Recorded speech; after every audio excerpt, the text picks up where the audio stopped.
सद्गुरु श्री ब्रह्म चैतन्य महाराज गोंदवलेकर, इनका प्रवचन 27 नवंबर। निर्गुण का भान रखकर सगुणोपासना में रहें। मान लो हमें एक शहर जाना है, तो उस शहर को जाने वाली गाड़ी में बैठकर हम उसकी संगति करते हैं। जब हमारा शहर आता है तो हम उसकी संगति छोड़ देते हैं। उसी प्रकार निर्गुण चाहे हमारा साध्य हो, फिर भी आज हमें सगुण को ही सत्य मानकर उसका संग करना चाहिए। ये बात सही है कि निर्गुण के बिना सगुण सत्य नहीं होता, किंतु सगुण को सत्य मानने के बिना निर्गुण तक पहुंचा भी नहीं जा सकता। ये बात भी उतनी ही सही है। अतः सगुणोपासना में जहां अपने आप का विस्मरण हुआ कि एक ओर हमारा मैं गल जाता है और दूसरी ओर भगवान भी नहीं रह जाते, बस अंत में केवल परमात्मा शेष रह जाते हैं। इसलिए निर्गुण की पहचान करके हम सगुण में रहें। यदि राम की पूजा में अपने आप का विस्मरण होने लगे तो फिर निर्गुण भी आखिर क्या रह जाता है। किंतु जिसे बुखार चढ़ जाता है, उस आदमी को जैसे सभी चीजें कड़वी लगती है, उसी प्रकार हमारी वृत्ति विषयाकार होने से उसे सगुण निर्गुण दोनों ही कहाँ प्रिय लगते हैं।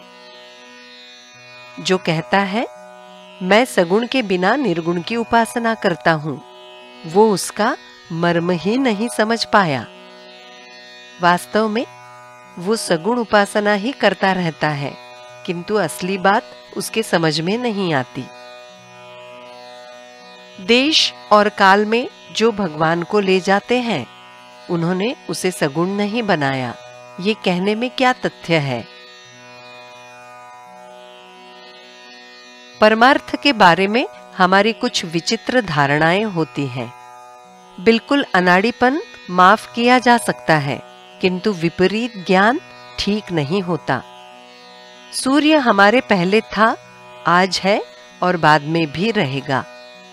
वो सदा के लिए होता है, इसलिए उसका अस्तित्व हमारे ध्यान में नहीं आता। हम उसकी उपेक्षा करते हैं। भगवान के बारे में भी हमारा ऐसा ही होता है। कोई नास्तिक यदि कहे कि भगवान है ही नहीं, वो कहाँ है, दिखाओ तो उसे ये कहकर अटकाया जा सकता है कि वो कहाँ नहीं है, पहले तुम ये बताओ।